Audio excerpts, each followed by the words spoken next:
noch 102 Jahre alt. Das heißt, am 22. April 1945 Ja. sind Sie genau an dem Ort, wo wir jetzt sitzen, abgeschossen worden. So ist es, ja. Wo 2 Ihrer Kameraden gestorben sind, neben Ihnen. Plötzlich ein furchtbarer Knall.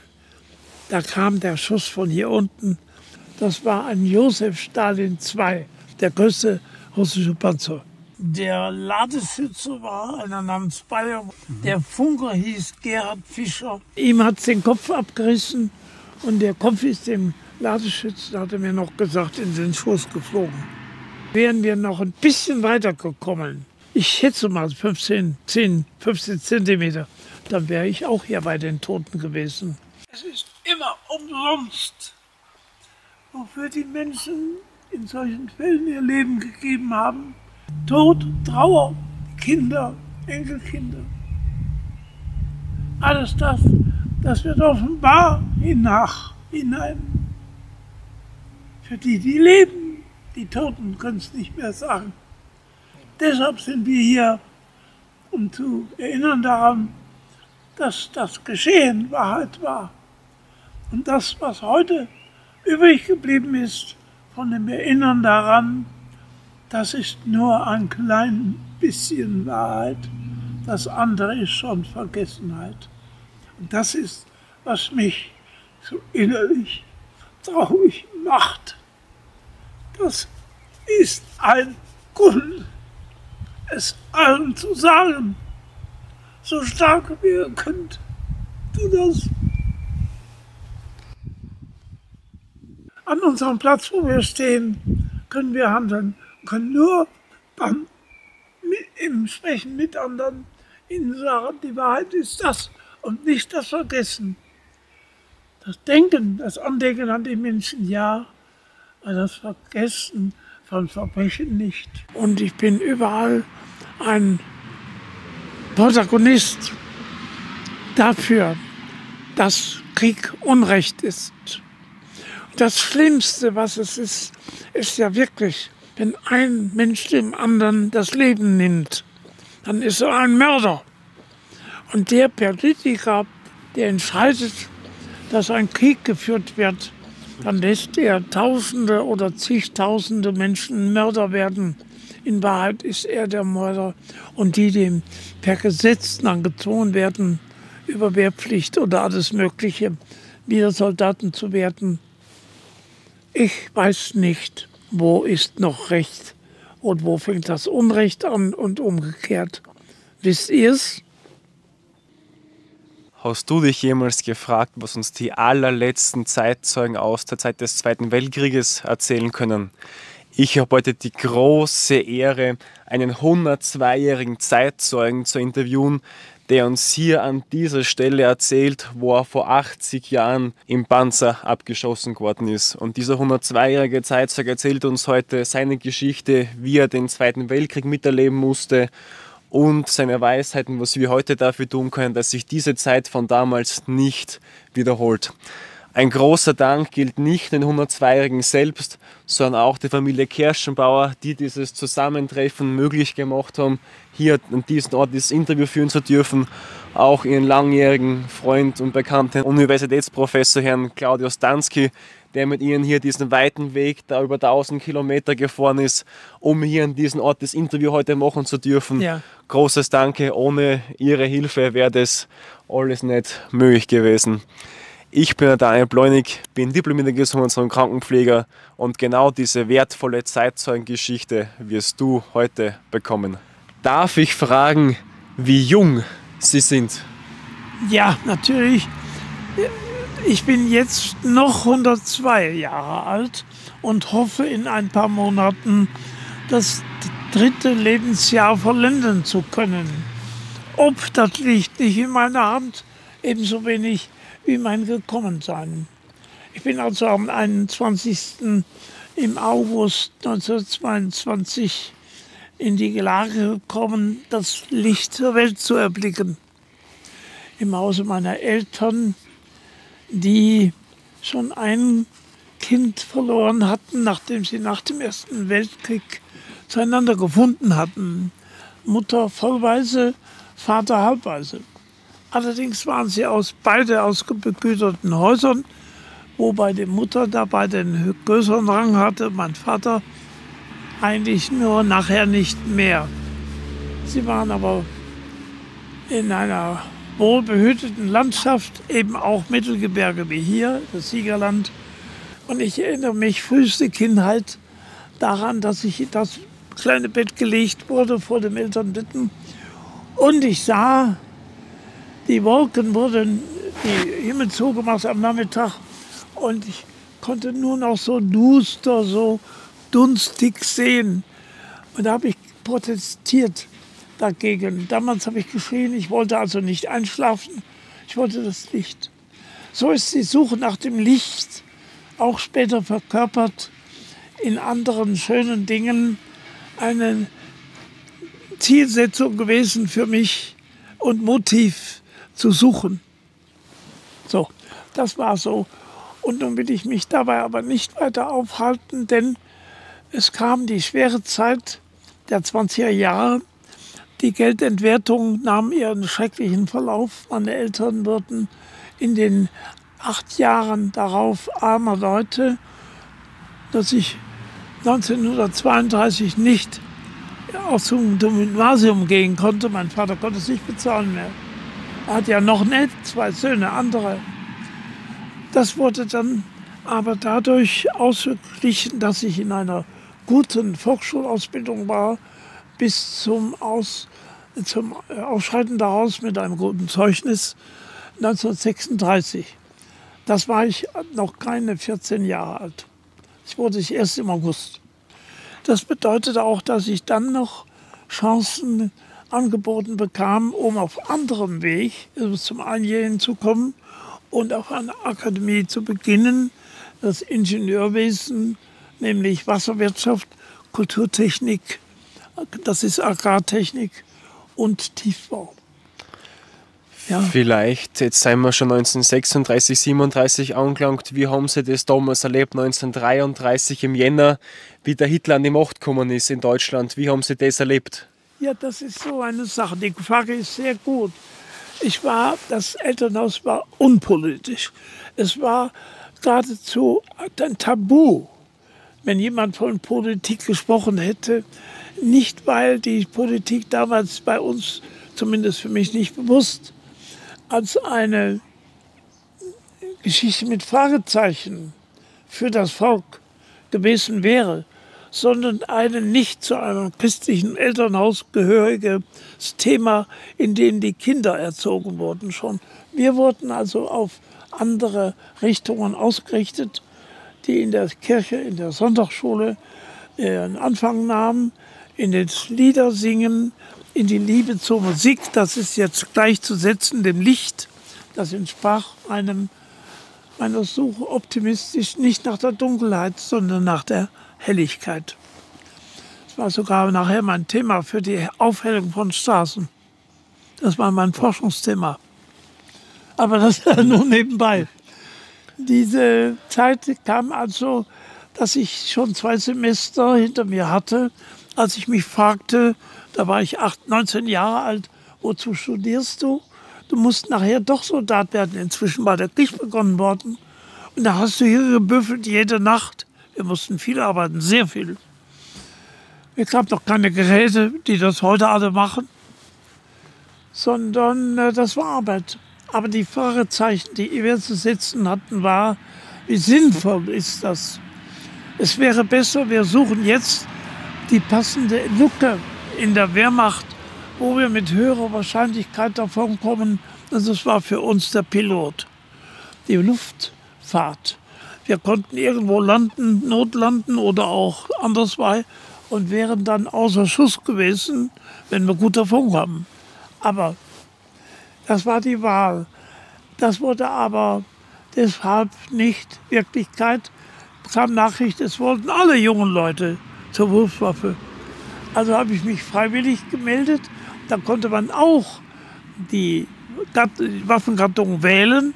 Und wir gingen, viele von uns, auch nach Erfurt zur Panzerwaffe, zur Panzerei, sagten wir. Da waren schon Kameraden, Freunde von mir von den anderen Schulen.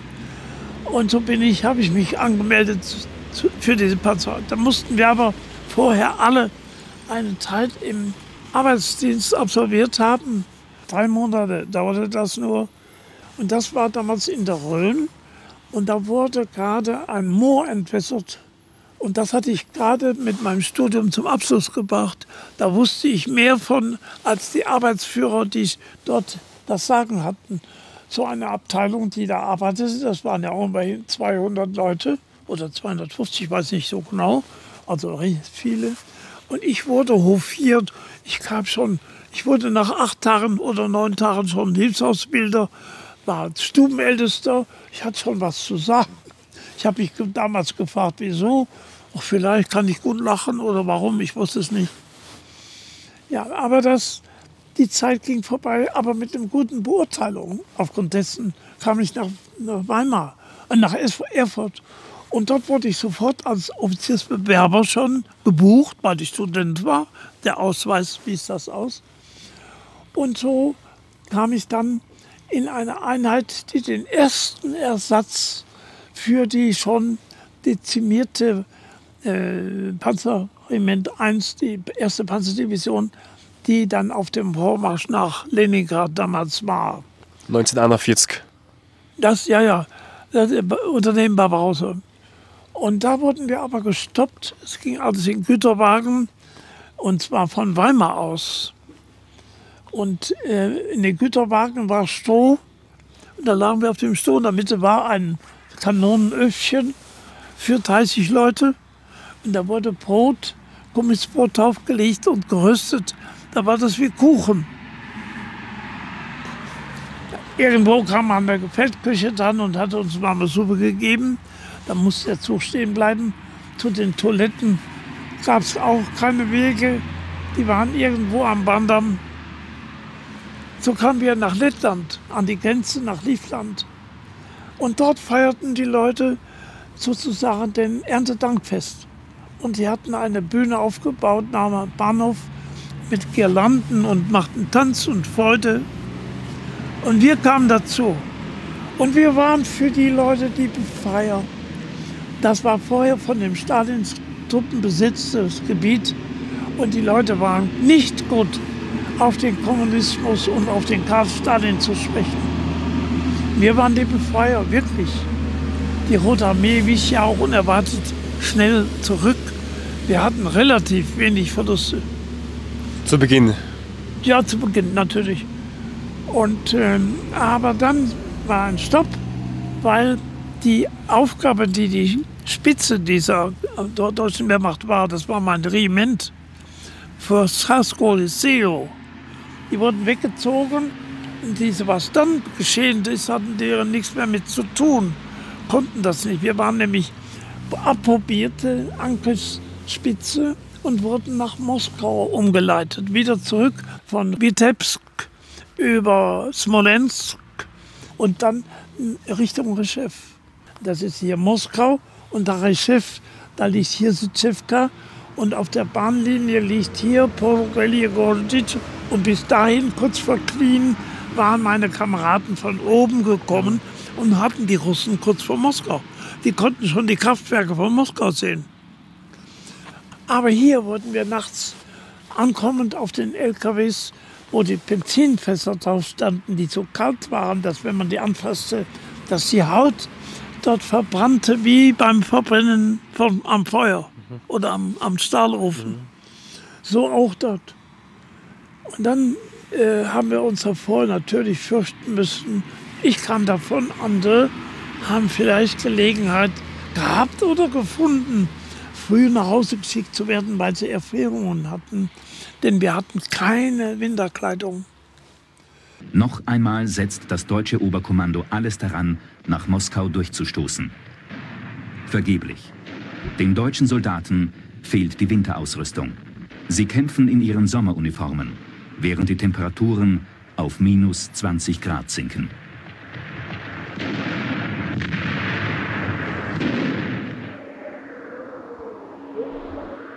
Im Winter sollte Moskau längst erobert sein und die deutschen Truppen sollten feste Quartiere bezogen haben. Stattdessen sind sie ohne jeden Schutz vor der Witterung. Auch viele Österreicher trifft dieses Schicksal. Ein rascher Rückzug in befestigte Quartiere wäre noch möglich. Aber Hitler befiehlt, die Front unter allen Umständen zu halten.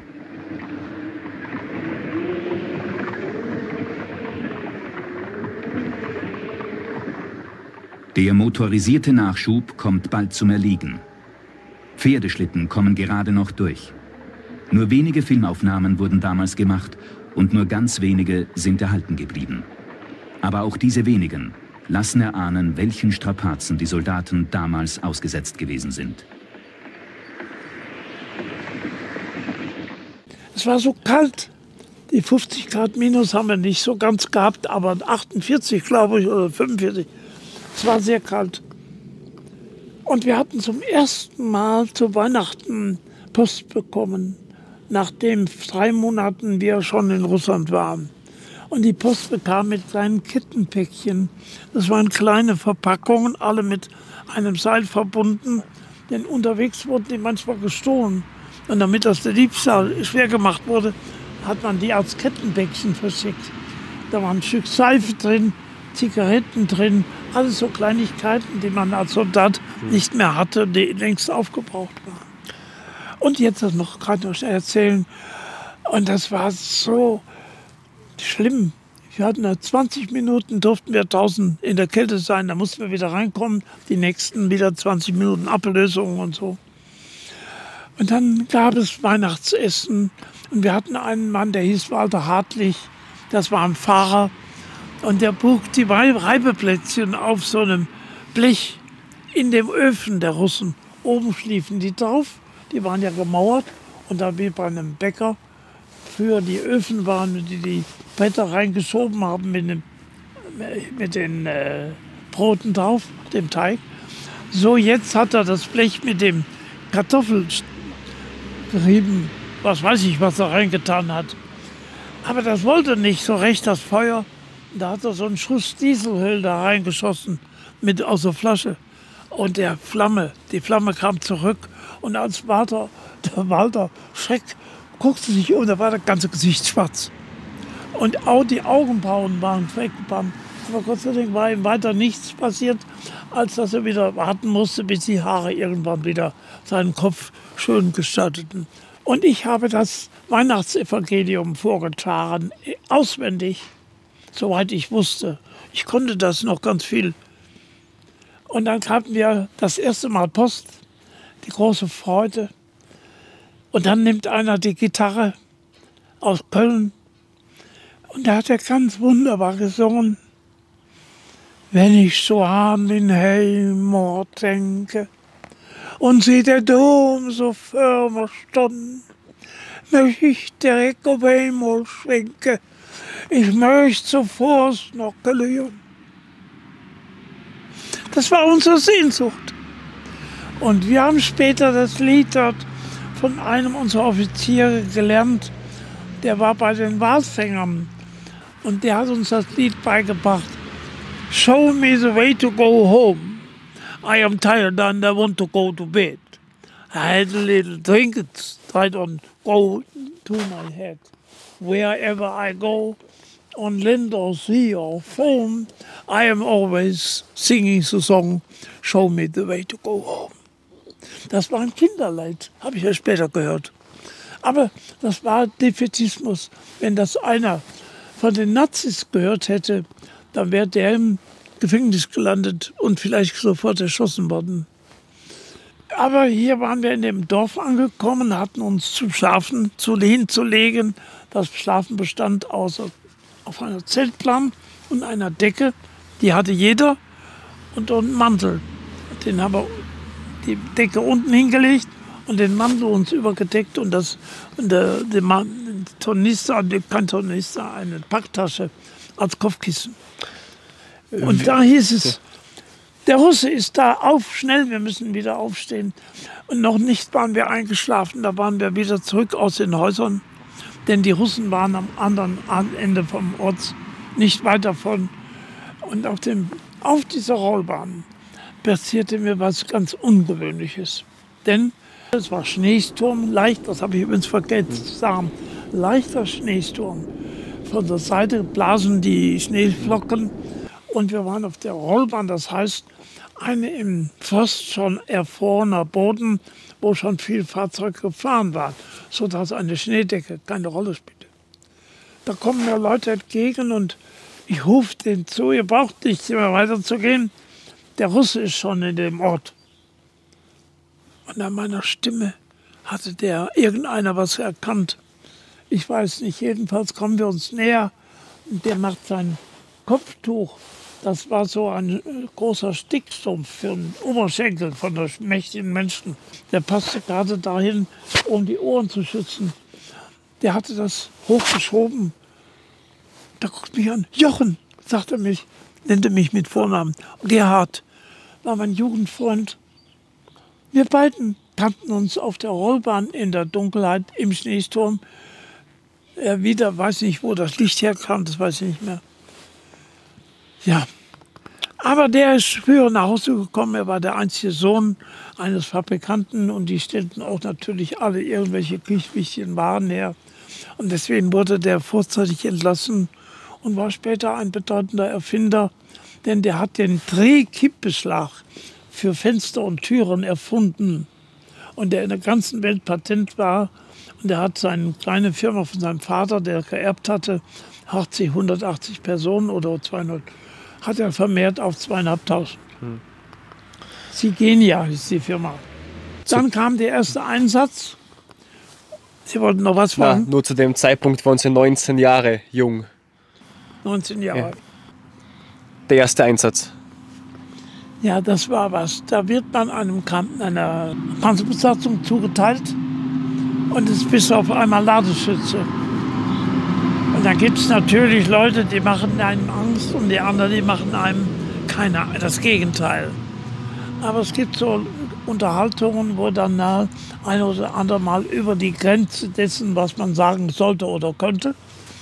Und einer hat mal zu mir gesagt, was schon mal sehen, da geht dir der Arsch auf Grundeis. Das war so eine Rede, Synonym, keine Bedeutung, aber zeigt, das ist die höchste Angst, in die ein Mensch geraten kann, durch die Umstände, in die er kommt.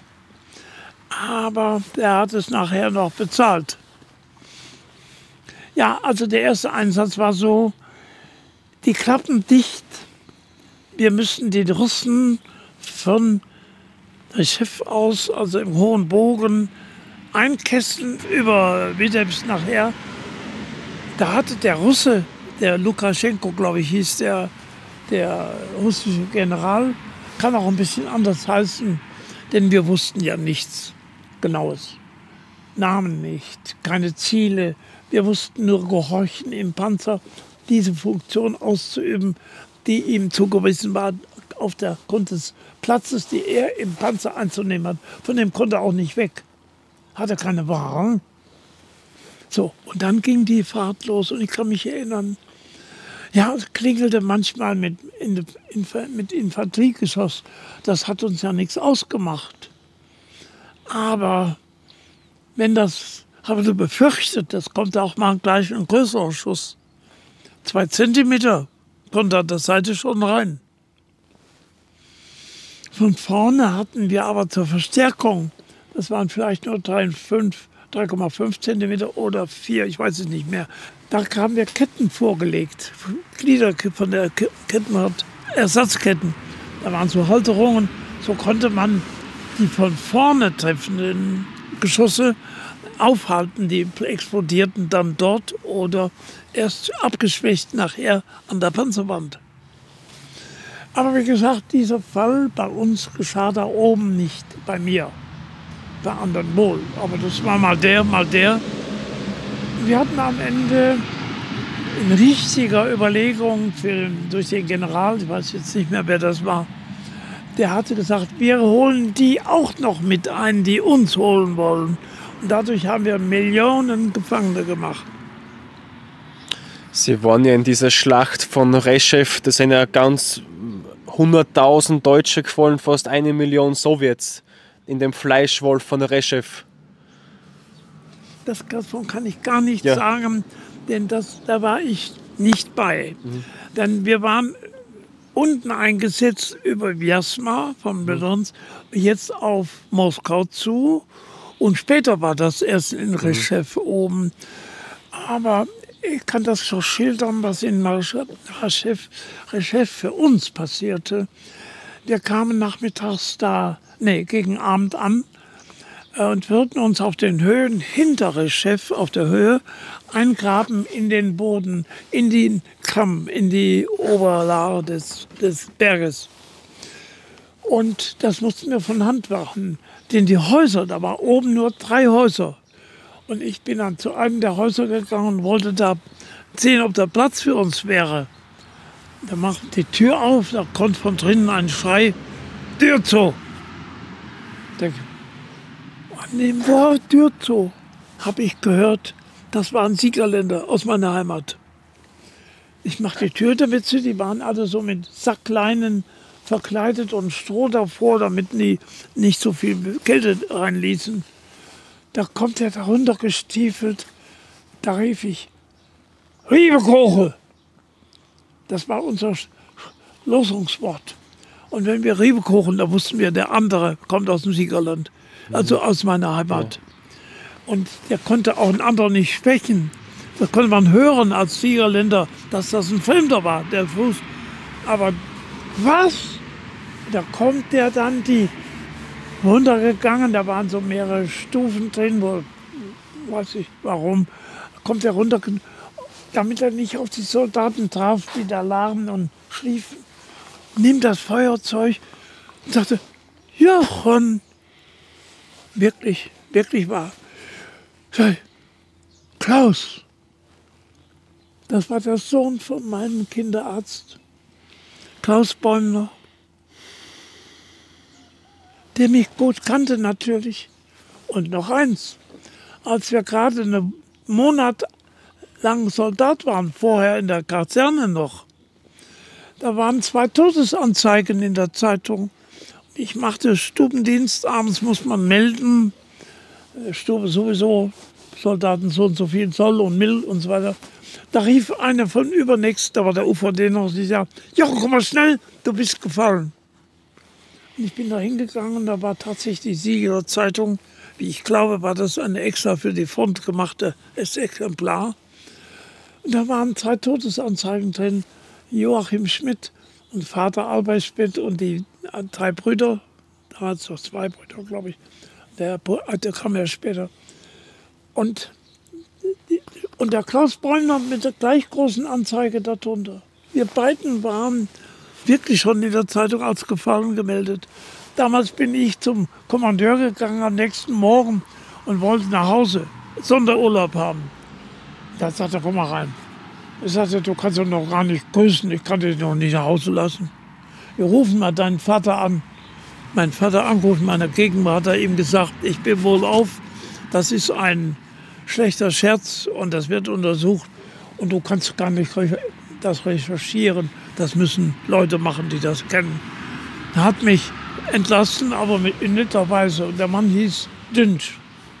Später haben wir uns nach dem Krieg getroffen in Erfurt in den Stadtsälen. Da habe ich gesagt, ja, Dünsch, Sie sind der Hauptmann oder der Major Dünsch, der damals die Ersatzabteilung in Erfurt geleitet hat. Jawohl, da sage ich, dann haben Sie bei mir noch was im Satz. Die haben mich nicht nach Hause gelassen, obwohl ich schon gefallen war. Machen Sie keinen Unsinn. Sag ich, Herr Major, so und so war das. Ja, das stimmt. Ich habe ganz dunstige Erinnerung. Du hast einen Befehl, den werde ich sofort ausführen. Der Haken zusammengeknallt, hat salutet, von mir salutiert. Und da bringt mir sofort den Unteroffizier oder Oberfeldwebel Stippel her. Das war ein Ritterkreuzfeuer, der erste. Da hat er den geholt, Befehl ausgeführt. So ist die Geschichte damals. Und eine andere Geschichte war, dass wir alle im Panzer Sonderverpflegung hatten. Nämlich für jeden waren 5 Schachteln Coca-Cola da.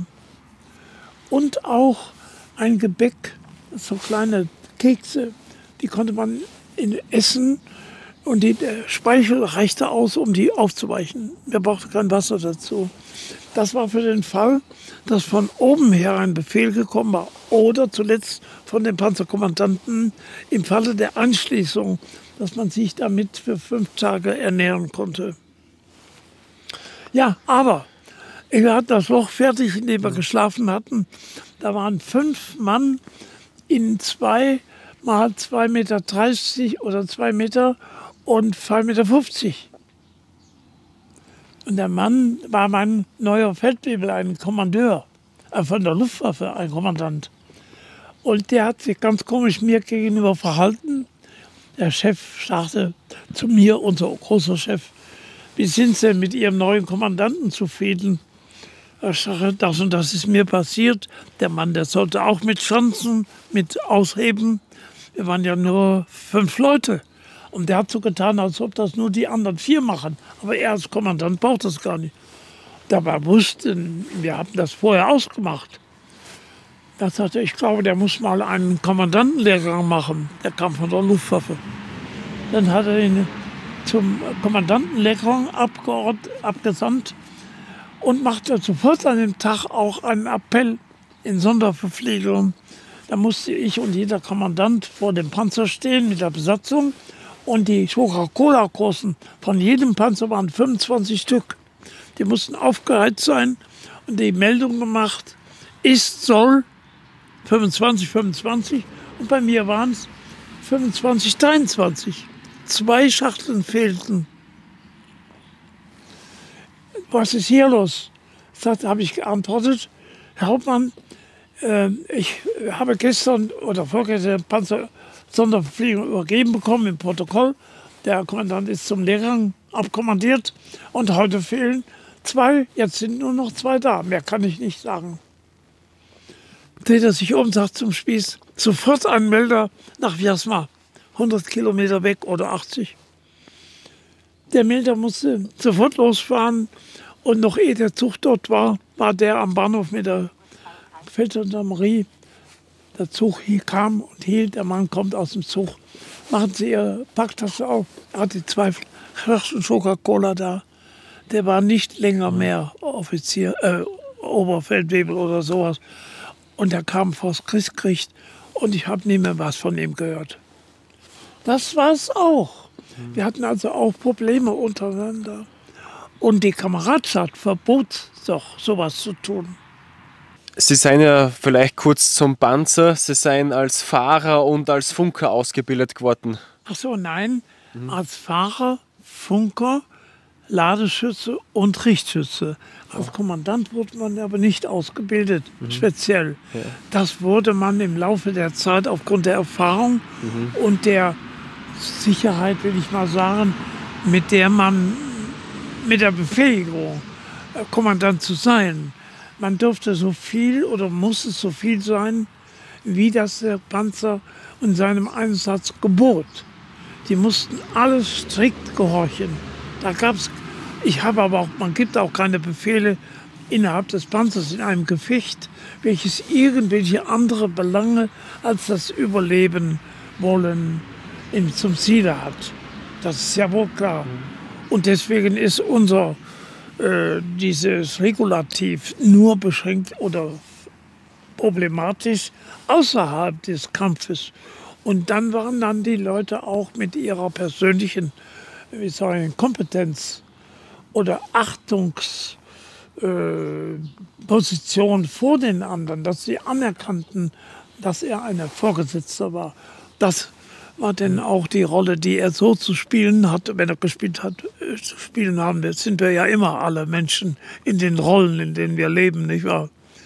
Da gibt es eine Episode, wo Sie mal erzählt haben, da waren 9 deutsche Panzer und 11 russische. Ja, das kann ich, ja. Das war in der Mitte der Zeit, es waren ja da 3 Abschüsse gewesen schon. Ja. Und diese eine war, da warteten wir mit 9 Panzern und die Russen mit 11 Panzern auf uns und wir auf die. Und dazwischen lag ein Höhenrücken. Wir waren hier und die Russen da. Die Russen konnte man bis 600, 800 Meter weit sehen, hinten ein Wald Und da standen die auch versetzt. Aber wir hatten nur Beobachter, dann und wann mal einen, die Richtschützen. Wir haben das uns angesehen von unbeobachteter Stelle. Aber wir haben nicht gewagt, loszufahren, denn in dem Augenblick, wo wir über die Kuppe sind, sind wir als Silhouette das beste Ziel für längere Zeit, wo die nicht treffen können, wenn sie in Bewegung sind, die Panzer. Die können auch schießen, aber das Schießen meist daneben, weil die Kanone ja dann solche Ausschläge macht und bei großen Entfernungen macht das da hinten schon ganz viel aus. Ja, und wir warteten und warteten. Das ist schon nervenaufreibend, muss ich sagen. Und dann aber nach dem 3. Tag hieß es, so, wir greifen an morgen, aber die Artillerie schießt uns Nebel, eine Nebelwand. Die schießen so viel Nebel, dass wir völlig eingenebelte die Höhenrücken haben.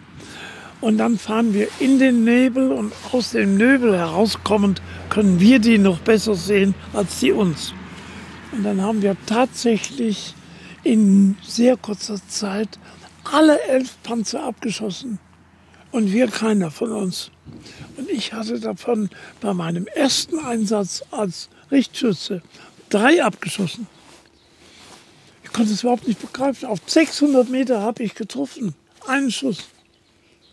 Das war ein irre für die Augen, auch die Einschätzung. Ich hatte natürlich vorher schon nivellieren gelernt, Entfernungssehen bei meinem Studium. Wir mussten ja kartografieren, hier sowas machen. Und deswegen haben wir ein Nivellierinstrument oder auch ein Theodolit zu bedienen, so wie die Kapitäne auf den Schiffen. Das muss man ja können vorher schon. Das mag dazu beigetragen haben. Aber es war unsere Rettung. So, man denkt jetzt nicht, dass die Leute, die da gestorben sind, dass ich jetzt Dauer üben muss, sondern das ist leider das Schreckliche am Krieg. Das ist Tagesgeschäft. Das heißt, der andere, der darf nicht überleben, denn wenn er überlebt, bin ich vorher gestorben. Die furchtbare Konsequenz ist, du bist mit deinem eigenen Leben nur dann noch morgen da, wenn du in der Lage bist, den anderen getötet zu haben, wenn es nur um 2 geht. Und wenn es der Zufall will, wenn der mit im Spiel ist, hängt es natürlich davon ab, wie die Einzelnen ihre Erfahrungen gemacht haben, mit in den einzelnen Waffengattungen zu treffen, ein U-Boot zum Beispiel, ein Torpedo und so weiter. Aber ich will das auch nicht vertiefen jetzt, denn es kommen noch 2 interessante Kapitel. Wir wurden die erste Einheit, die überhaupt zur Neuaufstellung herausgezogen wurde, und zwar am Silvesterabend 1942 war für uns Krieg in Russland zu Ende.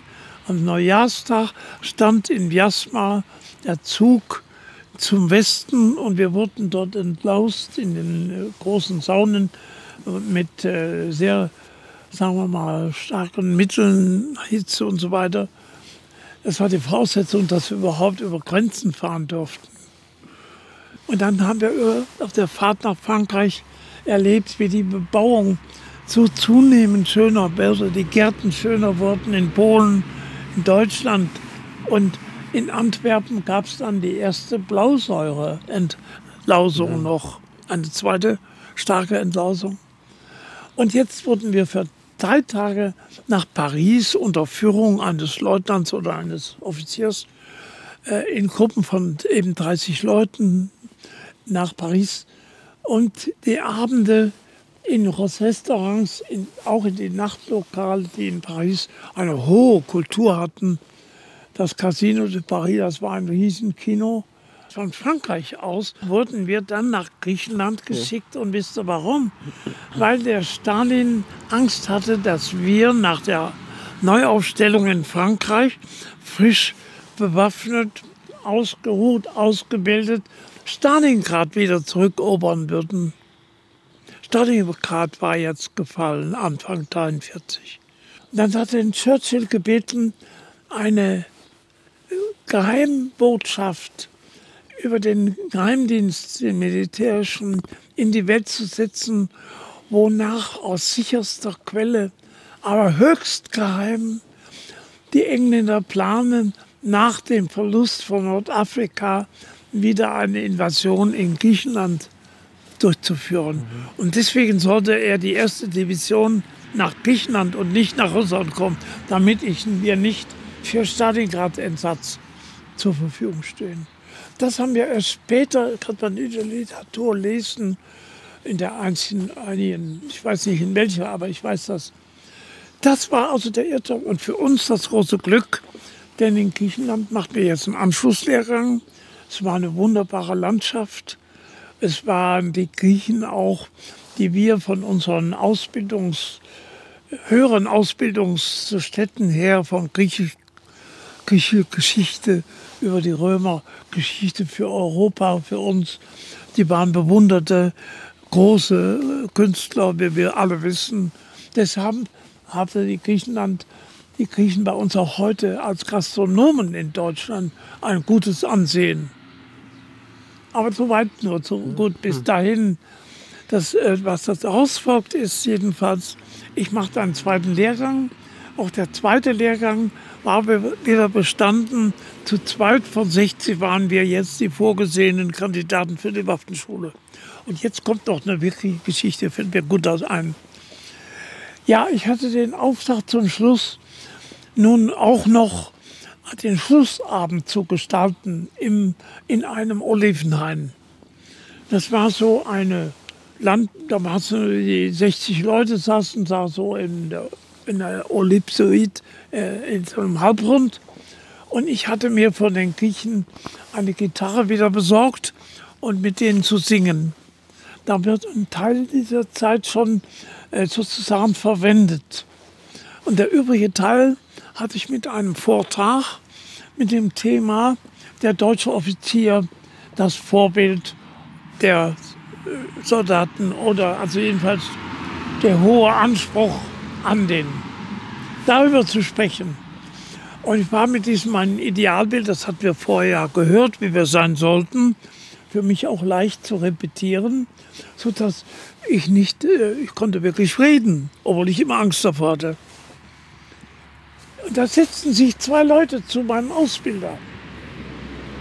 Die sprachen mit dem, ohne irgendeinen Anlass mir zu sagen, entschuldigen Sie mal, die sprachen einfach und ich war bei meinen letzten Sätzen.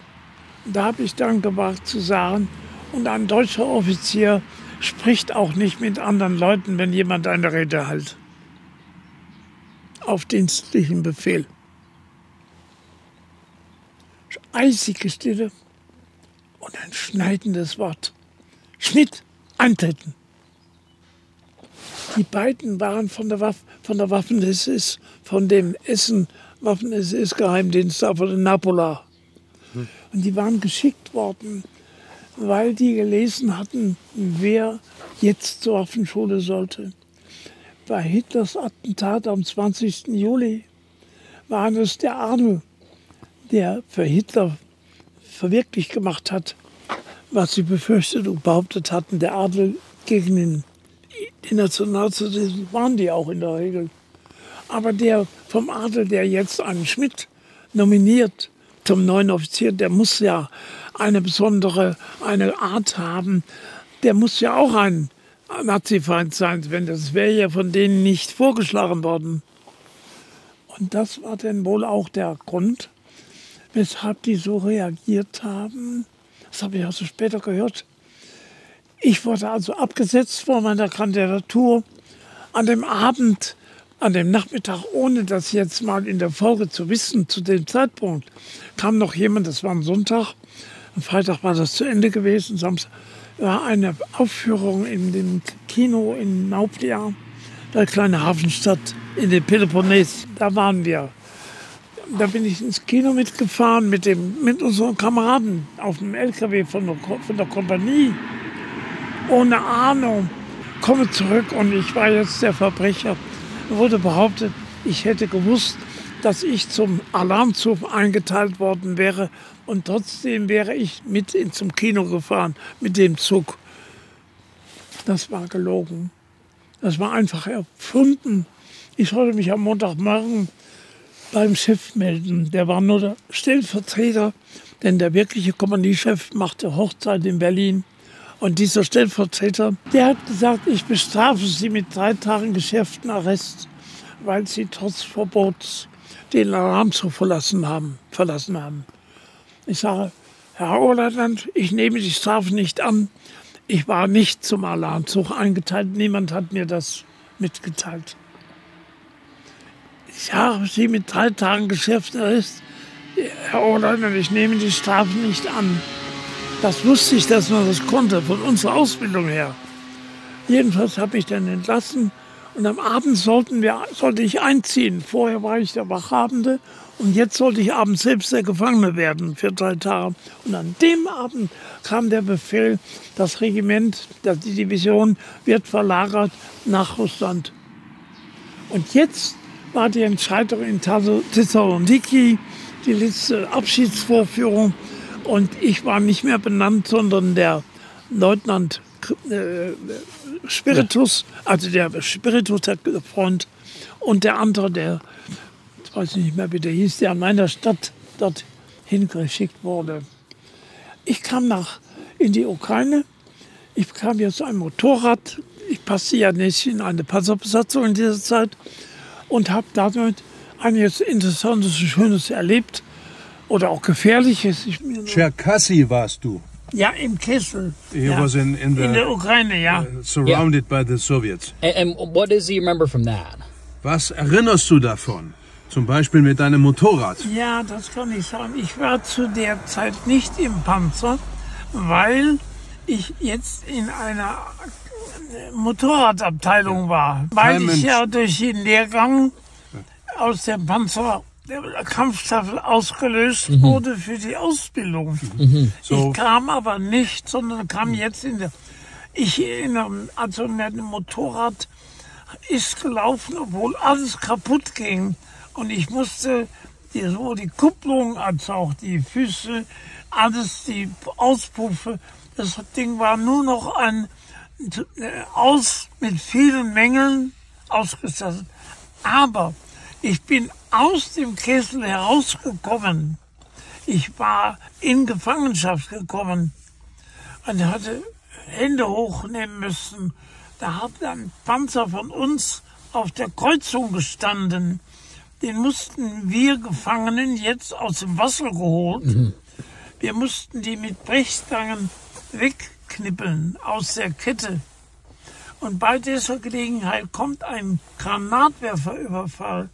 Und wir mussten uns alle dann hinlegen auf den Boden, sobald die Explosionen waren. Das macht jeder Soldat, sowohl die Machmannschaft als auch wir.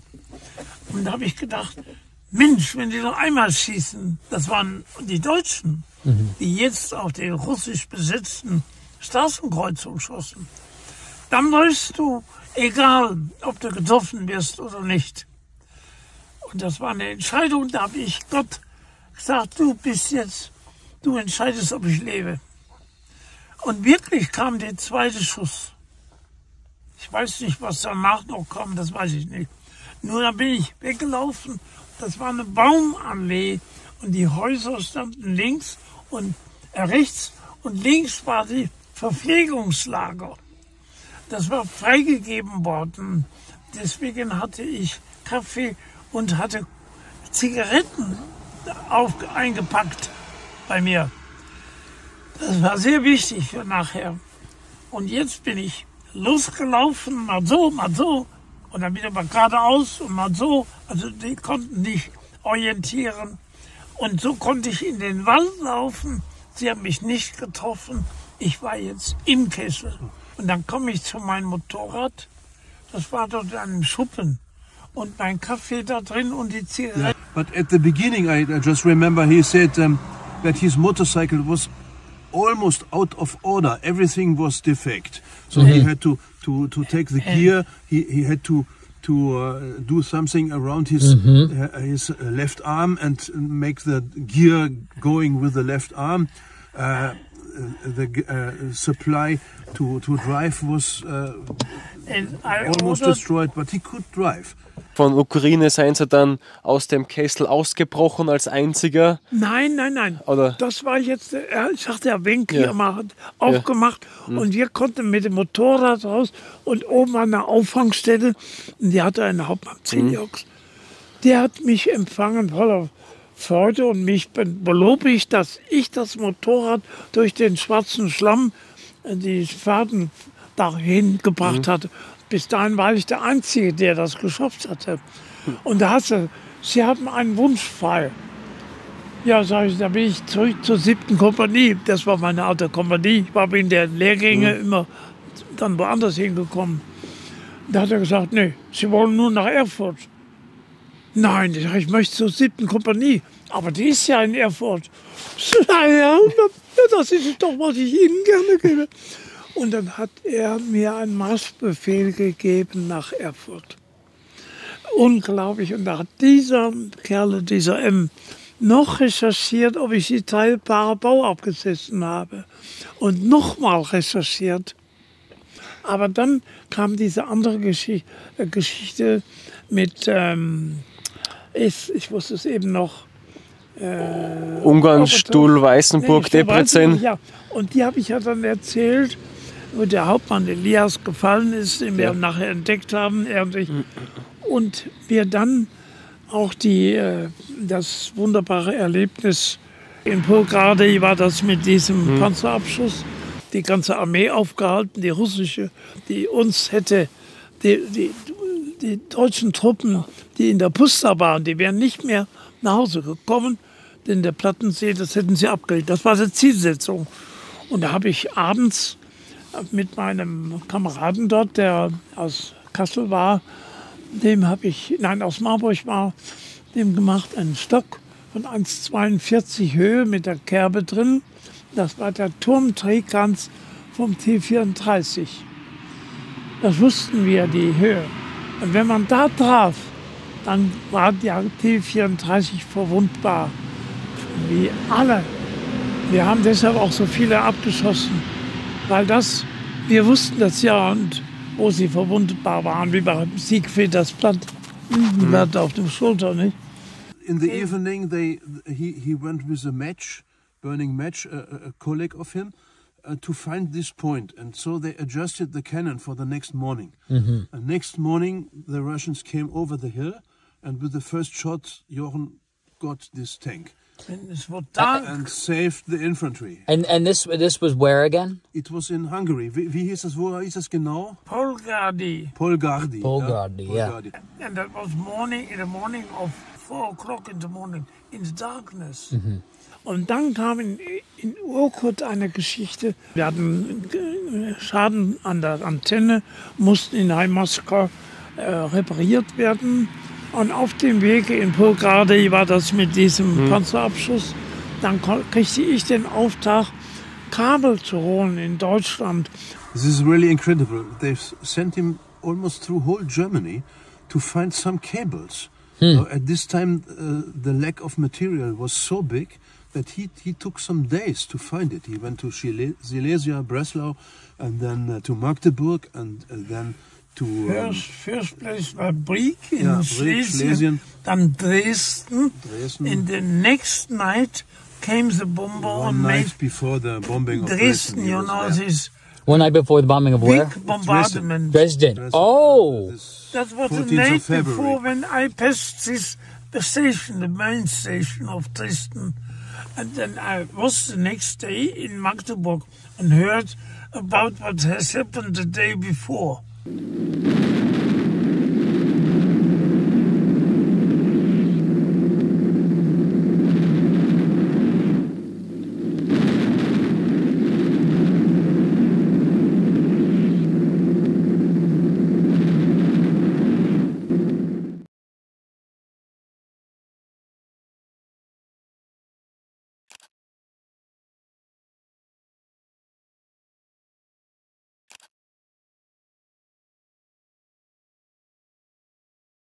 wow. So missed it by... And then from Magdeburg, there has not only no cable, and they sent me to Stuttgart Zuffenhausen zu Where Bosch, today Firma the Bosch. Bosch and Porsche is. And there I got the cable and I went to Vienna. Und in Wien wollte ich einen besuchen, der war bei mir mal kurz im Panzer gewesen. Und dieser war ein Thailänder aus Tong Tong Picha hieß der. Den hatten wir in Paris, war der zu uns gekommen, der war an der Sorbonne, studierte der. Und durch unseren Einmarsch in Frankreich, die Thailänder waren sympathisch, also für uns befreundet. Dann hat dieser Mann aber sich verliebt in eine Prinzessin von Thailand. Und dieser Umgang war ihm aber verboten. Und dann haben die mir in der Botschaft in Wien gesagt, er hat sich das Leben genommen, er wollte nicht mehr leben. Ja, aber ich bin zurück in das Soldatenheim, wo ich wohnte, über Nacht, am nächsten Tag weiterzufahren. Da saß ein Gefreiter, der hatte ein Ritterkreuz. Da habe ich gesagt, was hast du denn noch gemacht, dass du ein Ritterkreuz hast? Da sagte er, ich habe einen Pott versenkt. Sag ich, was bitte? Ein Pott? Was ist das? Das ist ein Schiff, Geleitzug. Wie machst du das denn alleine? Ja, mit einem Sprengboot. Das ist eine feine Sache, sagt er. Wir haben eine Ausbildung gemacht, Motorboot fahren 6 Wochen. Und dann wirst du mit dem Mutterschiff auf das Meer gefahren und abends hinten eine Klappe, die machen die auf. Und dann wirst du mit einem kleinen Schlauchboot, was sich selbst aufbläst. Und das Schlauchboot hat aber 1 Tonne Sprengstoff. Und dann fährst du das Sprengboot, jetzt heißt das, auf den Geleitzug zu, den du dann in der Ferne siehst. Du musst ein bisschen vorhalten und dann trifft der Torpedo, dann geht das Schiff unter. Und ich fuhr nach Moskau und dachte mir, du kommst nicht in russische Gefangenschaft. Oder du stirbst, oder du ertrinkst, oder du kommst davon. Alles besser als jetzt bist du bald im Panzer dran. Ich war schon 6-mal, nein, dann noch nicht. Nein, ich weiß jetzt nicht mehr. Doch, aber so ungefähr. Ja. Du bist jetzt dran. Ich hatte wirklich Angst, jetzt werde ich abgeschossen. Und danach bin ich noch 3-mal abgeschossen worden. Aber unser Oberst Philipp, der hat mein Gesuch genommen und hat gesagt, hast du schon mal was vom Radar gehört? Nein. Was ist das denn? Da sagte, die sehen dich über ein Funksignal, ehe du die Schiffe überhaupt gesehen hast, sehen die dich und dann ist der Torpedo schon bei dir und du bist schon im Himmel. Vielleicht. Da kommst du nicht hin. Da will ich nicht. Du bleibst bei uns. Und dann bin ich anschließend dann in Rönneck gewesen und damit war das dann morgens ein Angriff. Das heißt, es war nur eine Erkundung. Der General Thunert kam sogar seitlich gefahren und ich habe ihm noch zugerufen aus der Luke, Herr General, Sie müssen jetzt unbedingt ein panzerbepanzertes Fahrzeug besteigen. Das ist zu gefährlich. Nein, sagt er, ich bleibe lieber hier und habe den Himmel über mir. Und? Sie haben ja im Panzer nichts gesehen. Sie haben ja nichts gesehen im Panzer. Sie haben ja nichts gesehen im Panzer. Nein, das war bei der Anfahrt, bei der Erkundung. Das waren 3 Panzer, die sollten Erkundung fahren. Und er begleitete uns ein Stück. Und bei dieser Anfahrt habe ich ihm das gesagt. Und dann haben wir natürlich Luke zugemacht. Der Kommandant war nicht ich, war ein Oberfeldwebel aus, sehr guter Mann noch. Und da sind wir in einen Panther gefahren. Und dieser Panther, der hatte eine andere Kommandantenluke als die Panzer IV. Die Panzer IV klappt man auf, da haben die beiden Klappen halbe Kreise aufgeklappt, da haben die Kommandanten drin gestanden, wenn die Parade gefahren haben. Hat man immer gesehen. Beim Panther ging das nicht. Da war diese Luke nur ein Deckel mit einer externen Lagerung in einem Bolzen. Und wenn die aufgewahrt und war gezurrt, dann war das immer auf oben. Und ein Panzer war das und der war auch auf. Der musste ja als mal oben rausgucken. Es war ja kein Gefecht, es war eine Erkundung. Und auf einmal schlägt es und ich weiß noch immer nicht genau, wie es war, aber der Panzer kippte um. Da müssen 2 Minen hintereinander gewesen sein auf der Straße in Rönneck. Und wir haben auf dem Rücken gelegen, aber ein bisschen schräg. So schräg, dass wir alle aus dem Kommandantenlook raus konnten. Konnte die Kameraden rausziehen. Der erste, unser Kommandant damals, der kriegte einen ganzen Splittersägen in den Kopf. Der wurde sofort abtransportiert. Der kam also davon. Wir haben ihn später besucht. Und wir anderen, ich bekam jetzt das Kommando. Also wir sind da rausgekommen, dann noch nicht. Da rausgekommen. Und jetzt waren die 2 übergeblieben. Jetzt bekam ich das Programm über die beiden. Und habe dann in einer Scheune südlich der Straße, da in Rönneck, die nach Fürstenfeld geht, da war ein Bauernhof. Und da war eine Scheune. Und da habe ich ein Scherenpferderohr gesehen. Da konnte man besonders weit mitgucken und sah, wie die Russen am Essen waren oder zur Zeit fertig und kamen jetzt in Schützenlinie auf unseren Nachbarnbereich zu. Dann schickte ich einen meiner Leute zu dem Hauptmann, dem Kommandeur dieser Truppe, und habe ihm gesagt, die Russen sind im Angriff begriffen. Dann ließ er mir mitteilen, sie hätten die unter Kontrolle, ich sollte keine Sorgen haben.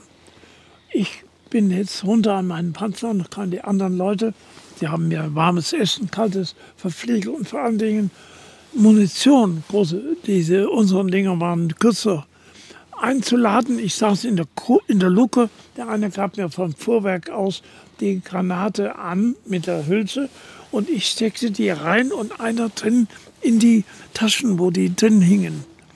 Und da kriegten wir einen Überfall und ich einen Schlag in den Rücken. Ich dachte, ich wäre verwundet, war aber nicht der Fall.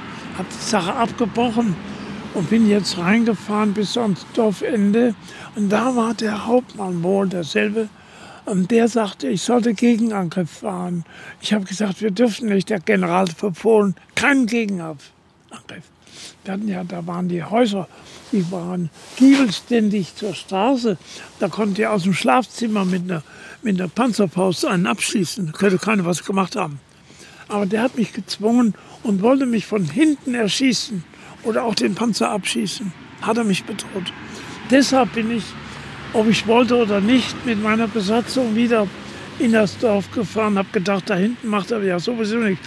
Der andere Panzer, der war ja vorher auch hinter mir, der war jetzt hinter mir wieder mehr. Aber ich war wieder vorne. Und da sahen wir vorne auf der Straße, in der Hauptstraße, eine Pack, die war dabei, sich eine Kanone auf uns zu richten. Und die konnte ich noch schnell abschießen lassen. Das unterblieb. Und dann kommt ein deutscher Lanzer und bringt mir einen russischen Gefangenen an den Panzer und ruft, was soll ich mit dem Mann machen? Ich sage, was soll ich mit dem Mann machen? Bring ihn nach hinten, ich kann doch nichts. Kann ich keine Weisung geben. Und dann ging er wieder weg und ich wieder den Panzer zurück. Denn wenn ich da oben einen Treffer bekomme, war die ganze Mannschaft ja auch geliefert. Also zurück. Und da brüllte der draußen, zurück oder ich mache Panzer kaputt. So was habe ich verstanden. Dann hat er wohl eine Granate vorbereitet gehabt und Motor rangeworfen, wo die beiden Ventilatoren sind. Da hatten wir früher auch Benzinfässer mitgenommen. Da war das Gitter kaputt. Und da konnte der diese Granate, das waren so Eierhandgranaten, reingeworfen haben. Und der fing an zu brennen. Ich merkte, dass schwarzer Rauch kam immer mehr raus. Ich musste den Panzer jetzt rückwärts fahren. Wir waren ja in die Angriffsrichtung. Der Mann musste aber nach dort fahren. Ich konnte nicht noch drehen. Den musste ich in Sicht nach vorne lenken, dass der hinter mir links für rechts, für mich rechts. Schwierig, aber wir kamen vorbei und am Ende etwa von den Bebauungen oder von den Bauernhäusern, da fing das Feuer, kam dann aus dem Motorraum durch die Bleche, die hatten so Knebel und die konnten dann ein bisschen locker gewesen sein. Jedenfalls kamen die ersten Flammen für uns in den Kampfraum. Und da habe ich dann das Kommando gegeben, ausboten. Ausboten heißt aus der Panzer raus, so schnell wie möglich. Wir haben nur noch 15 Sekunden Zeit. Dann explodiert der Panzer. Und dabei bin ich hängen geblieben an dem Kenkhoff-Mikrofon und habe das HBS-Syndrom. Dabei habe ich 30% Schwerbeschädigung. Und die anderen sind auch rausgekommen. Wir waren jetzt heile da. Der Turm, der wog 7,5 Tonnen, der war aber anders hingeflogen und nicht auf uns runter. Und dann sind wir, die von der Forienbesatzung waren 3 Mann übrig geblieben und ich. Und von dem anderen Panzer waren 4. Und dann waren wir mit 7 oder 8, ich weiß nicht mehr genau. Und dann haben wir uns auf den Marsch mit einem Pferdefuhrwerk gemacht, weil wir ja auch erschöpft waren. Und dann fand unser Fahrer an der Straße einen Fiat Topolino. Das ist das kleinste Fahrzeug der Italiener oder überhaupt gewesen auf dem deutschen europäischen Markt. Und da waren so eine Spritzen drin von einem Arzt gewesen, hat er rausgemacht. Dann sind wir mit den 7 Mann auf dem Fiat innen drin und draußen die Berge runtergefahren. Er hat ihn auch gehend gemacht, der Fahrer. Und wenn das wieder raufging, sind wir wieder alle abgestiegen und nur er allein rauf, oben wieder gewartet. Und so sind wir bis nach Pöllau gekommen. Dann sind wir zu dem General gekommen, der Tunert in Pöllau. Dem habe ich das gemeldet. Und auch der hat, das wurde mich jetzt selbst eben, weil ich es in einem Stück erzählt habe, der hat auch Schnaps kommen lassen. Zum von der Meten war sein Adjutant, Major von der Meten. Holen Sie mal, die Menschen haben verräucherte Kehlen. Da kriege ich auch 2 Schnäpse und die anderen jeder einen. Sagen Sie ihm, Philipp, Oberst Philipp, der heutige General gewesen der Bundeswehr. Sagen Sie ihm, Schmidt soll nicht eingesetzt werden, 3 Wochen nicht, mindestens nicht. Und dann wurde ich doch, weil ich bedarf war, der Reit nach Birkfeld, da wo ich jetzt selbst der Kommandant wurde, und bin dann mit dem anderen Panzer oder 2 oder 3, sind wir dann nach, ich weiß aber nicht genau, wie viele hinter mir waren, aber ich war die Spitze und dann hat das hier bei Sommersgut stattgefunden, wo wir jetzt sind. Also erzählen Sie vielleicht noch mal kurz, was ist am 22. April hier passiert, an dem Ort, wo wir jetzt sitzen. Wir sind jetzt hier in Wenigzell. Was ist am 22. April in Wenigzell passiert, 22. April 45? Ja, das war hier, wir kamen von dem Birkfeld oben durch einen Bauernhof gefahren, von Burg am Amur, auf dem Höhenrücken auf der Straße, da im Wald. Ist keine Straße gewesen. Und von da aus sind wir hier rüber gefahren zu dem, da gibt es auch eine große Anzeigetafel, wo es runter nach Wenigzell geht. Und bis dahin gekommen, wir hatten vorher noch ein Problem, unten waren die russischen also Pferdefuhrwerke auf dem nördlich zu sehen. Da habe ich auch noch geschossen und auch in die Bäume. Weil die Russen in den Bäumen hingen zum Teil. Und von da aus, so hatte man uns gesagt, Granaten nach unten werfen. Die fahren dann in die Panzer und werden die Panzer gesprengt auch. Aber das war bei uns nicht der Fall. Dann kam ich dann oben an die Wiese als Erster und jetzt mussten wir die Wiese runterfahren. Und da waren wir ja auch mehrere, 3 oder 4, ich weiß nicht, oder 5. Und da hatten wir die große Gefahr, dass die Kette, wenn wir etwas verkantet runtergefahren wären und nicht rollend in die gleiche Richtung, weil die Ketten ja so Mittenteil haben, die in den Nuten von den Doppelrädern gelenkt werden. Wenn die da rausspringen, ist der Panzer verloren. Ist der still, liegt der, die Leute springen raus, werden dabei schon geschossen, oder aber kurze Zeit später der Panzer. Aber das ist bei uns nicht passiert, sondern dann kam er an unten, wo das Museum ist, da kam ein Leiterwagen uns in die Quer und da war auf den musste ich raus, weil wir den wegschieben wollten. Da habe ich auf dem Leiterwagen eine Zigarrenkiste gefunden mit Goldringen und mit abgeschnittenen Fingern.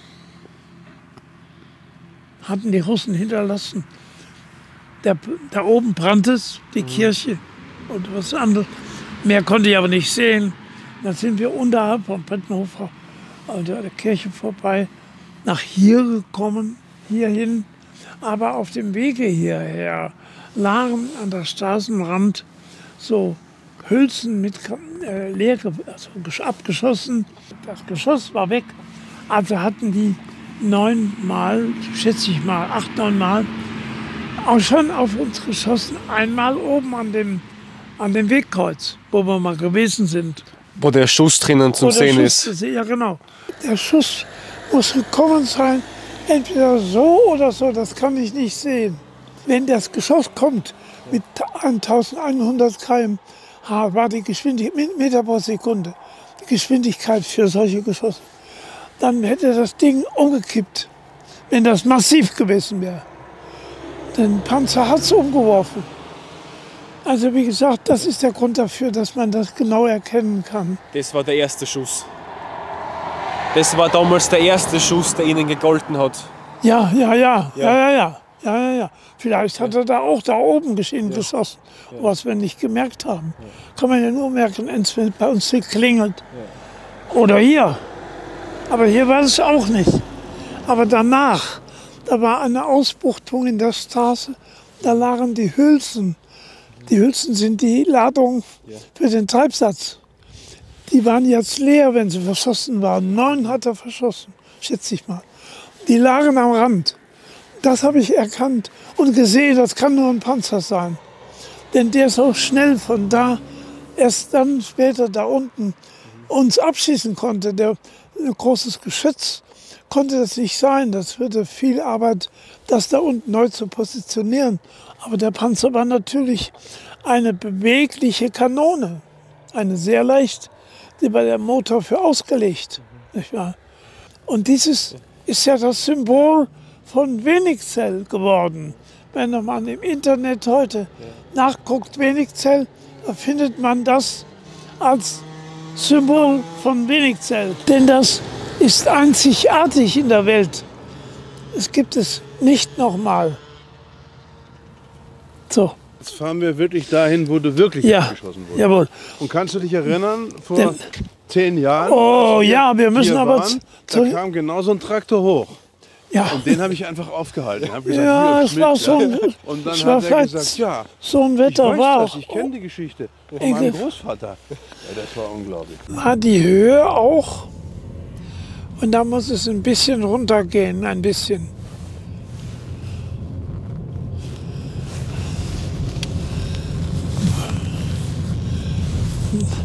Links, oder jetzt ist es rechts an den Bäumen, da waren die Bäume links der Straße. Wo das Kreuz, da ist auch ein Kreuz am Sommersgut. Und hier waren wir noch immer auf der Suche. Also vielleicht war auch hier noch Wald damals, das kann auch sein. Ja, und jetzt kommt links diese Baumreihe. Ach sicher, und hier geht es etwas runter. Und hier haben wir den hochgetragen. Und hier war die Verbandsstelle. Da wurden wir entlastet. Und von diesen Büschen, Bäumen da, jetzt muss das in der Nähe sein, wo das zum Sommersgut recht reingeht. Und da ist jetzt Kruzifix da in diesem überdacht. Jetzt Vorsicht, langsam, hier ist das ja. Jetzt hier rein. Da ist das Kreuz, oder? Ist es da oder hier? Ja, die Straße ging da oben. Oder haben die das Kreuz? Genau. Nee, warte mal, jetzt weiß ich nicht. Dann könnte das Gebäude da weg gewesen sein. Und hier ist das Kreuz. Ja, und das hat der Sepp gesagt, Jochen, dass der Panzer stand, wo das Gebäude war. Ja. Ja. So. Also ein bisschen in die Mitte, genau. Das heißt, am 22. April 1945 sind sie genau an dem Ort, wo wir jetzt sitzen, abgeschossen worden. So ist es, ja. Wo 2 ihrer Kameraden gestorben sind, neben ihnen. Plötzlich ein furchtbarer Knall. Da kam der Schuss von hier unten. Das war ein Josef Stalin II, der größte russische Panzer. Der Ladeschütze war einer namens Bayer. Der Funker hieß Gerhard Fischer. Ihm hat es den Kopf abgerissen und der Kopf ist dem Ladeschützen, hat er mir noch gesagt, in den Schoß geflogen. Und der ist hier oben gestorben. Er ist aus dem Panzer, der brannte. Und wir haben ihm zugerufen, mein Lichtschütze und ich, der saß ja noch weiter links hinten. Und ich saß hier oben und der Ladeschütze hier, der Pfarrer da, der Funker da. Und dann haben wir den zugewiesen und er hat sich rausfallen lassen. Der hing der Unterschenkel nur noch an den Zähnen. Der war auch getroffen oder Fleisch auch, weiß ich nicht mehr. Dann haben wir den noch transportiert da oben da war so ein Punkt, wo die höhere Stelle war von der Straße. Und wären wir noch ein bisschen weiter gekommen, ich schätze mal 15 Zentimeter, dann wäre ich auch hier bei den Toten gewesen.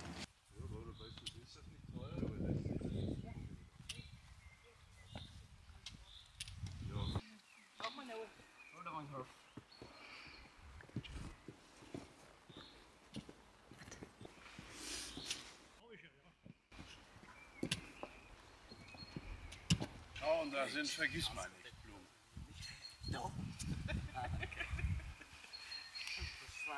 Da sind sie.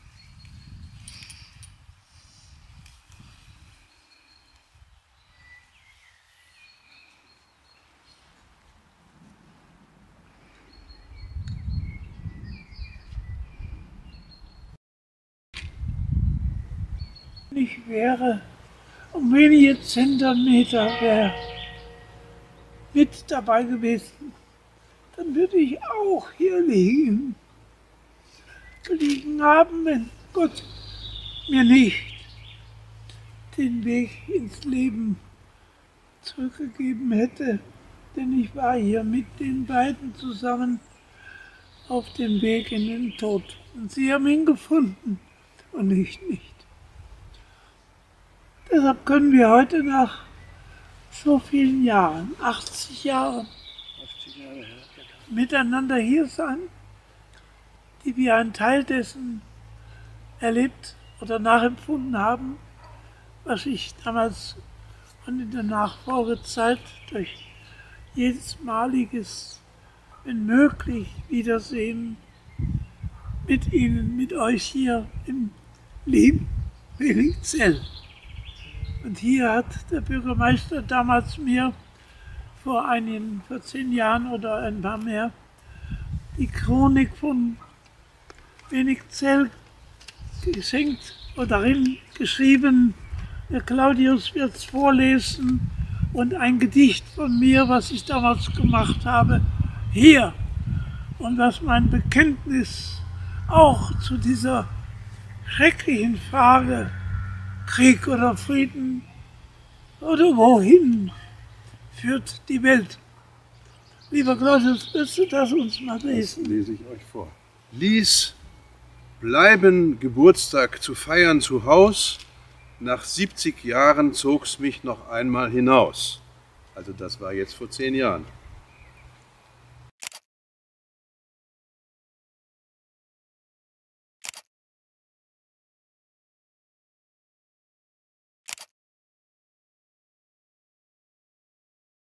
Um denen, die fern von der Heimat ruhen, in Andacht, Gedenken, Genüge zu tun, die neben mir starben, blutjung und gesund, klagend zu fragen nach Sinn und Grund.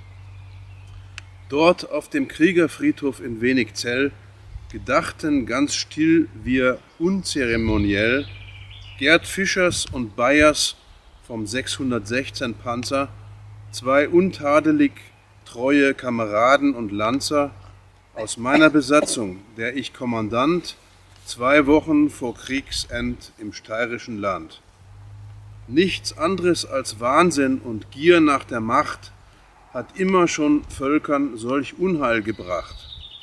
Missbraucht wurden Glaube, Ehr, Anstand, Moral, gleich viel, ob man's mit dem Leben bezahlt.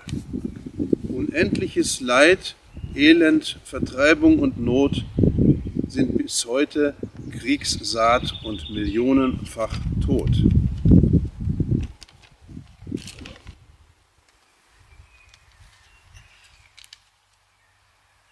Es ist immer umsonst, wofür die Menschen in solchen Fällen ihr Leben gegeben haben, im guten Glauben, für eine gute Sache, für die Gerechtigkeit zu handeln, auf Befehl und Kommando. Und dann stellt sich heraus für die, die überleben, dass das, was sie in diesem Sinne getan, hinter sich gebracht haben, bewahrt geblieben vor den schlimmen Folgen auch einer lebenslangen Buße in Gestalt von Verletzungen, Verlust von Gliedern und Fähigkeiten, Tod, Trauer, Kinder, Enkelkinder. Alles das wird offenbar hinein. Für die, die leben, die Toten können es nicht mehr sagen.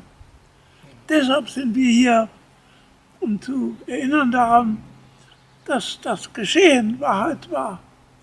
Und das, was heute übrig geblieben ist von dem Erinnern daran, das ist nur ein klein bisschen Wahrheit. Das andere ist schon Vergessenheit. Und das ist, was mich so innerlich traurig macht. Und zugleich dankbar für mich persönlich, dass ich ein erfolgreiches Leben habe führen dürfen. Bis hierher, heute hierher, mit seiner Hilfe und mit eurem Mitgefühl. Danke euch allen, Ihnen allen, und wünsche diesem Ort, dem ich zähle, Ihre schönen Steiermark und Ihrem schönen Land, dem wir auch brüderlich verbunden sind, egal ob wir zwei Staaten sind. In Amerika gibt es auch viele Staaten und bilden ein Amerika. Und wir sind in Europa auch Weltbürger zusammengehörig und aufeinander angewiesen und nicht darauf, dass uns Leute und Menschen trennen und andere gar töten wollen. Bitte. Das ist ein Grund, es allen zu sagen, so stark wie ihr könnt. Tu das.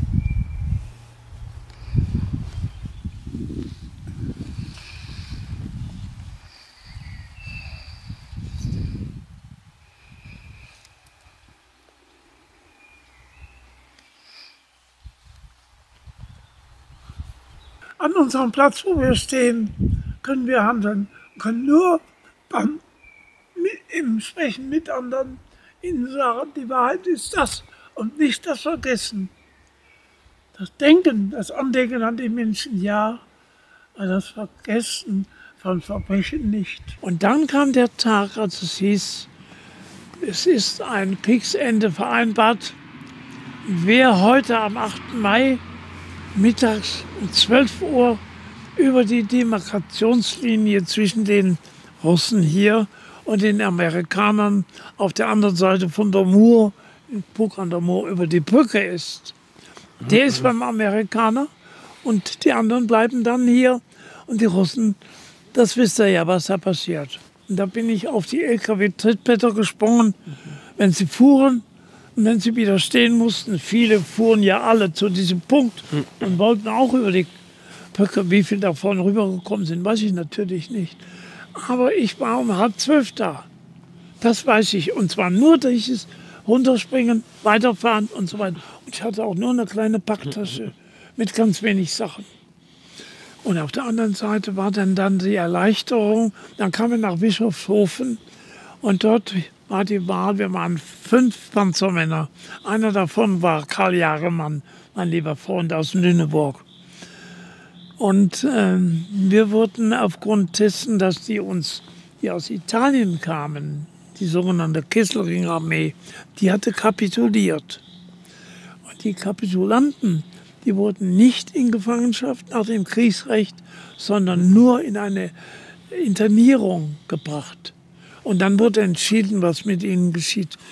Wir wurden danach, nach der Internierung von ungefähr 4 oder 6 Wochen, weiß ich auch nicht genau, Und zwar in Heufeld bei Aiblingen wurden wir abarrondiert in einem Gebiet mit einem Flüsschen der Mangfall, wo wir uns auch waschen konnten, sonst wohnten wir in den Scheunen.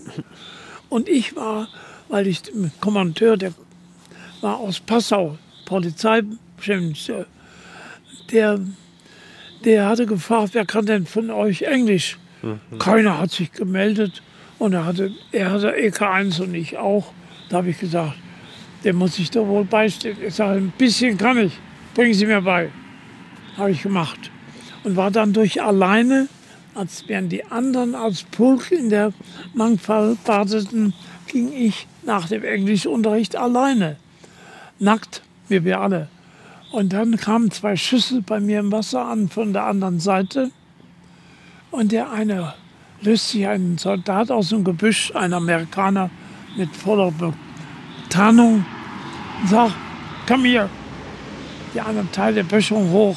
On your knees. Pay your last pay. I sent you to the hell now, damn John. Oh, ich war in höchster Not. Ich sagte, was machst du denn jetzt? Sagen Sie mal, im Albtraum, irgendeine Lösung finden Sie nicht. Im Albtraum ist immer schrecklich Ende, deswegen heißt er so. Und mir fiel ein, zu sagen, was denkst du, wird deine Mutter von dir sagen, wenn du ihr bekennen musst, dass du zum Mörder wurdest, was du tun willst, ist Mord. Und ich habe noch gesagt, you know what it means, also in your country. Und dann sagt er, maybe you are right, come up. Meinen Sie die Maschinenpistole, die er auf mich gerichtet hatte? Er in Uniform und ich nackt. Ich stand auf.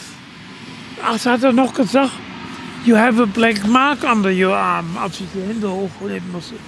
No, sag ich, where's the mark? You have operated. Hast du es auch wegoperiert? Die meinte, SS-Runden. Nein, ich hatte keine. Wenn ich SS-Mann gewesen wäre, hätte ich die gehabt, dann wäre er mich sofort erschossen. So ist alles gekommen. Ich will nur kurz noch sagen, in Kirchseeon wurde ich entlassen von einem amerikanischen Offizier, der mich fragte, wie es in meiner Heimat aussehe. Auch ich sagte, sehr zerstört, 96% der Oberstadt sind kaputt. Ich sagte, und Sie wollen auch studieren? Ja, sicher. Ja, sagte ich, aber wahrscheinlich jetzt Architektur und nicht mehr Tiefbau und so weiter, Wasserwirtschaft. Ja, hat er gesagt, ich glaube, das wäre auch besser. Hatte ganz nett. Aber warum wollen Sie denn nach Erfurt und nicht nach Siegen? Sag ich, weil ich da meinen einzigen Besitz habe, das ist ein Akkordeon, 80 Pässe. Hatte ich mal gegen eine Kamera getauscht in Pressburg. Hatte eine Familie, der wollte, der junge Mann, gerne eine Kamera haben. Und ich sagte, ich habe nichts anderes. Ja, sagte, was hast du denn gerne? Das hat ein Akkordeon. Und dann haben wir das gemacht im Geschäft dort. Das habe ich später nach dem Krieg noch erst mal ein bisschen drauf gespielt.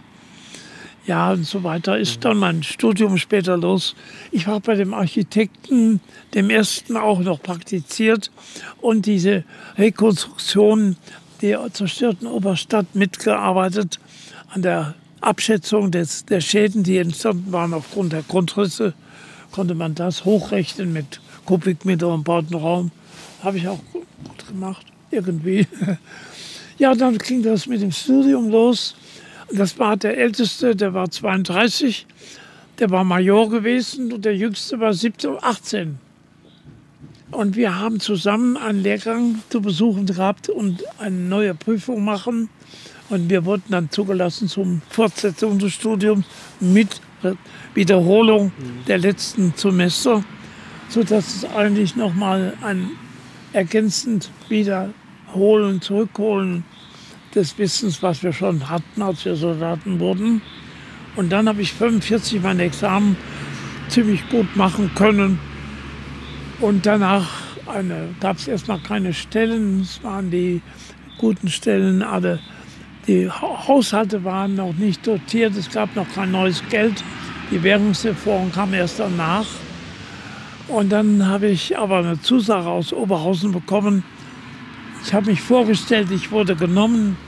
Und jemand sagte dann, der war mal Feldwebel gewesen, in der Abteilung, in der ich später tätig wurde als Straßenplaner, hat er gesagt, oben ist ein Mädchen, das passt zu dir. Das wäre eine Frau für dich. Sag ich, ja, ernst, wir duzen uns aber. Bist ruhig, du kannst mir doch hier keine Frau andrehen. Ja, guck erst mal. Die Frau habe ich geheiratet. Und wir haben sie in Silvester 45 habe ich mich verlobt. Und 1,5 Jahre später, am 20. Mai 1920, haben wir geheiratet. Und nach einem Jahr und ein paar Monaten kam unser erster Sohn. Danach, 2 Jahre später, meine Tochter. Dann wieder 3 Jahre später der dritte. Und wieder. Das war dann 53, also 22, 23 und 55. Und der nächste, der kam 59 und der letzte kam 62. Und der war auch mit mir hier beim ersten Mal. Als wir einen Besuch in Ungarn machen wollten, haben wir hier Station gemacht. Und da habe ich hier gefragt, ist hier ein deutscher Panzer abgeschossen worden? Da standen Leute auf der Straße. Das war der alte Herr Kerschenbauer, seine Frau. Und da war ein Ehepaar, die kam aus Wien. Der hieß Gürer. Der war Bildjournalist. Der kam immer hierher oder öfter zu Ferien. Es war Ostern, 2. Ostertag. Und wie der hörte, dass der Kerschenbauer sagte, ja, hier war das, dafür haben wir das Kruzifix stehen. Die Leute sind doch tot. Nee, sagte ich war der Kommandant. Da sind die Asche fahl geworden. Siehst du, so hat der Krieg im Nachhinein auch noch Freundschaften entstehen lassen. Und wir haben erkannt, was wahrer war, als die Unwahrheit sein kann, die uns propagiert worden war. Und ich bin überall ein Protagonist dafür, dass Krieg Unrecht ist. Das Schlimmste, was es ist, ist ja wirklich, wenn ein Mensch dem anderen das Leben nimmt, dann ist er ein Mörder. Und der Politiker, der entscheidet, dass ein Krieg geführt wird, dann lässt er Tausende oder zigtausende Menschen Mörder werden. In Wahrheit ist er der Mörder. Und die, dem per Gesetz dann gezwungen werden, über Wehrpflicht oder alles Mögliche, wieder Soldaten zu werden. Ich weiß nicht, wo ist noch Recht und wo fängt das Unrecht an und umgekehrt. Wisst ihr es?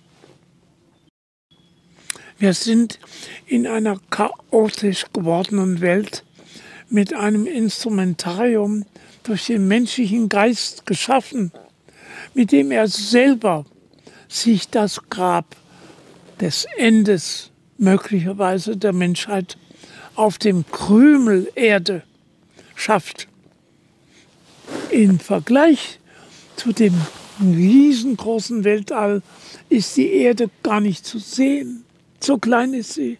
Und dennoch können sie die Erde zertrümmern mit ihren Atomwaffen und was weiß ich, was sie haben, wenn nur einer von diesen einen Ausfall im Gehirn hat.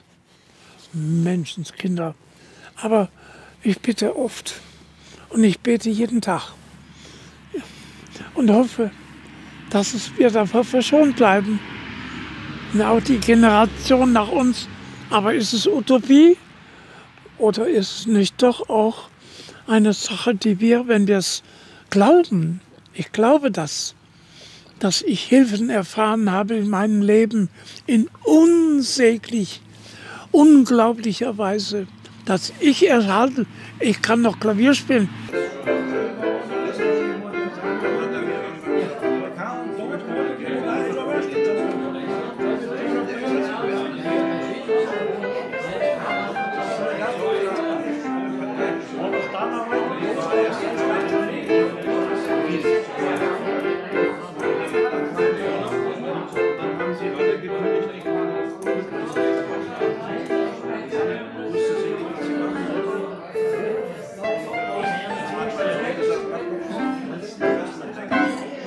kann noch denken, ich mache noch Gedichte, ich kann sie noch auswendig lernen, jetzt mit meinen fast 103 Jahren. Und liebe Menschen, die ihr glaubt, dass ihr für nichts mehr in der Lage seid zu tun, ich hätte noch eine Idee. Geht in die Krankenhäuser und fragt nach den Leuten, den Einsamen, die keine Besuche bekommen, und hört euch eure Lebensgeschichte an, deren Lebensgeschichte an, und tröstet sie damit, dass sie endlich mal von sich sprechen können, so wie ich heute hier gesprochen habe, für sie. Vielleicht. Danke, dass Sie das so ausführlich schon geteilt haben. Das ist gerade in der heutigen Zeit 80 Jahre. Heute ist der 7. Mai, wo wir das aufnehmen. Sie seien im Rahmen des Ende vom Zweiten Weltkrieg 1000 Kilometer von ihrer Heimat hierher gefahren, an den Ort, wo wir jetzt sitzen, wo sie vor mehr als 80 Jahren abgeschossen worden sind, um ihre Geschichte erzählen zu können, nicht nur jetzt uns, sondern auch im Ort, dass diese Menschen und jetzt auch wir ihre Geschichte erfahren können, dass sich diese Zeit nicht wiederholt. Ja, die ganz groß. Lass uns an allen Stellen, wo es irgend geeignet erscheint, diese Einstellung, wir greifen damit ja niemand an. Wir machen damit eigentlich etwas von dem Wirklichkeit, für dessen wir auf der Erde sind. Wir sind nicht nur für jeder für sich da, sondern im Grunde genommen für den anderen. Und wenn jeder so denkt, stell dir mal vor, sind auch andere für mich da. Das ist doch, aber die Wirkung ist sehr viel schöner, viel wichtiger und lässt auch Menschen Zuversicht erreichen, die von ihrer Begabung her, von ihrer Mentalität her, für die sie vielleicht nichts können, aber doch vielleicht einen Schub in die Richtung bekommen, die auch zeigt, dass sich leben lässt, auch unter schwierigeren Bedingungen. Und einen Teil davon bin ich auch Zeuge dafür. Ich habe gehungert und ich war jetzt wieder dabei zu hungern aus 63 Kilo und sollte dann aber jetzt aufgebaut werden. Das ist auch geschehen. Und heute bin ich ein Beweis dafür, oder? Haben Sie eigentlich irgendwas Bestimmtes gemacht, dass Sie jetzt bald 103 Jahre werden? Die Leute sehen Sie jetzt da mit ihrer körperlichen und geistigen Fitness. Sie machen ja jeden Tag 1 Stunde Morgensport, wenn ich richtig informiert bin. Ja, nicht so ganz so viel, aber so viel jeden Morgen. Und immer dann, wenn ich das getan habe, habe ich wieder Tritt gefasst. Morgens beim Wachwerden denke ich manchmal, ach, wenn du jetzt noch liegen bleiben könntest.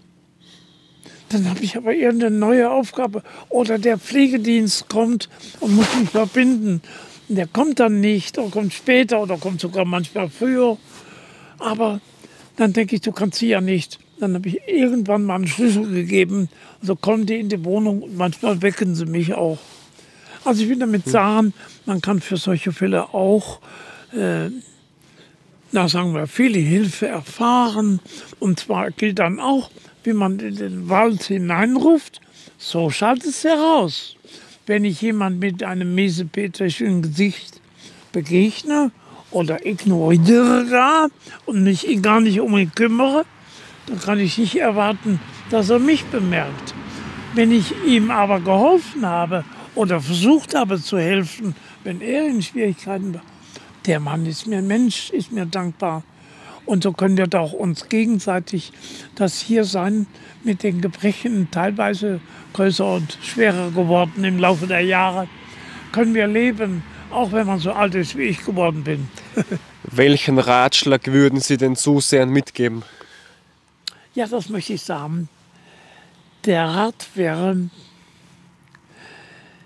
erstens, das zu tun, was das Leben nicht nur seiner selbst, sondern derer, mit denen er zusammenlebt, leichter macht. Denn irgendwie hat jeder Mensch auch Probleme und Bedarf der Hilfen. Das ist das Erste. Das Unterlassen von Verwirklichung von Wünschen, die anderen zum Schaden gereichen. Und drittens, die Hoffnung weiterzugeben und die kleine Freude aufzunehmen, die ein Gänseblümchen vermittelt. Wenn wir ein Fernglas hätten oder ein Vergrößerungsglas, man kann das so rumdrehen oder so rumdrehen, dann wird der gleiche Gegenstand klein oder groß. Es liegt an uns, das Fernglas so oder so zu halten und danach unser Tun einzurichten. Ich habe in einem Gedicht mal gesagt, diese Blume, du wertest dann die Blume schön, eine Orchidee ist zu sehen, aber das Veilchen, was im Verborgenen blüht, das nimmst du nicht wahr. Du müsstest dich ja bücken, du müsstest ja sozusagen deinen Stolz aufgeben, um das sehen zu können. In Wahrheit könnte sogar die Blüte schöner sein als die von der verblühten Orchidee. Und du siehst es nicht. Mensch, das ist Arroganz. Und unterlasse das. Das habe ich einem Golfer zu einer Vernissage in Düsseldorf geschrieben. Das hat mir viel Freude gemacht. Also auch auf die Schwächen. Und dem gilt in dem Rat, hilf den Schwachen stärker zu werden und hilf den Starken, ohne sich selbst zu verlieren, von sich abzugeben. Dann wäre die Welt günstiger und besser für uns. Und was wünschen Sie sich für die Zukunft? Dass das Gehen müssen, was unabänderlich ist, nicht eine qualvolle Strecke für mich sein wird, sondern vielleicht ein Einschlafen und dann gehe ich in die Ewigkeit ein, wie viele denen versprochen worden ist. Nach unserem Glaubensbekenntnis, also hat Gott die Welt geliebt, dass es einen eingeborenen Sohn gab, dass alle, die an ihn glauben, nicht verloren gehen, sondern ewiges Leben haben. Ich glaube daran. Sie haben ja Ihr Lieblingsgedicht zum Abschluss, Ein Leben auf Zeit. Können Sie das zum Abschluss nochmal mitgeben? Haben Sie es im Kopf? Ja. Wollen Sie es nochmal kurz erzählen? Ja, gerne. Ein Leben auf Zeit. Die Zeit, die uns gegeben, währt keine Ewigkeit. Es ist das Menschenleben ein Leben nur auf Zeit. Es gilt wohl abgewogen, sie einzuteilen klug, dass neben Arbeit bleibe noch freie Zeit genug. Zeit für sich selbst, zur Muße, Zeit für ein fragend Kind, Zeit für die Not der anderen, die rat- und hilflos sind. Es kann in allen Dingen der Mensch nur Maßstab sein, als Teil von Gottes Schöpfung. Maxime, dies allein. Das Glück kommt nicht von Silber, hängt auch nicht ab vom Geld. Wenn Glück wir anderen schenken, wird glücklich unsere Welt. Die Zeit, die uns gegeben wird, keine Ewigkeit. Es ist das Menschenleben, ein Leben nur auf Zeit.